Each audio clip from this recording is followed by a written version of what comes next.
people.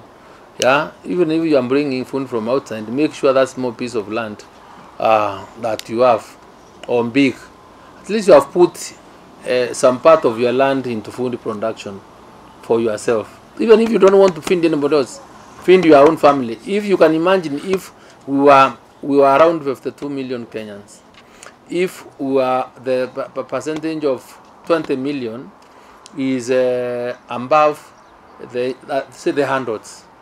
If we were to put a quarter or a 10 by 10 meter piece of land by a million Kenyans or families, the kind of land would have reclaimed for food production would be so big.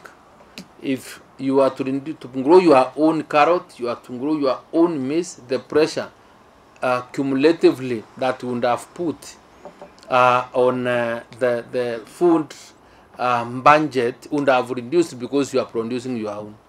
So we are in this problem because everyone else has decided to rely on buying the very essential food commodities that we require without producing. And as we move on, or as you may also want to establish, that we have an aging population. Those are our fathers, our mothers are the ones that have been doing farming. The young people have run away from agriculture. So we do not have a very vibrant young team that is doing food production. And that's why we have very high deficits. So it is us now as a ministry to start, or we are now thinking, or now we can bring in the young people into agriculture, because I think there is no way we can survive without producing enough food. There is no, strategically, there is no country that will be willing to authorize the export of food when they do not have enough for themselves.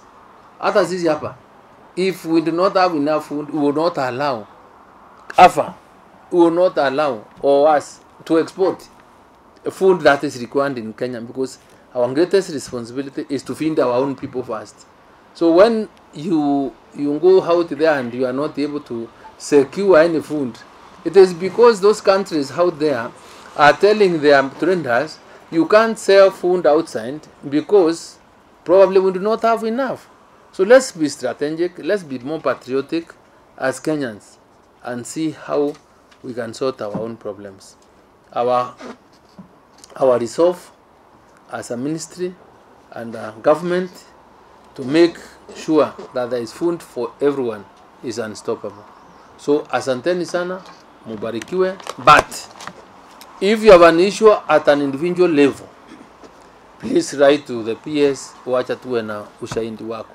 And I have sent anybody that has been licensed and who has not brought, furnish us with the relevant evidence that something is being done, something is on the way, because on the 30th, we'll cancel those permits where the importer has not furnished us with the information in regard to importation status or progress of what we expect from him.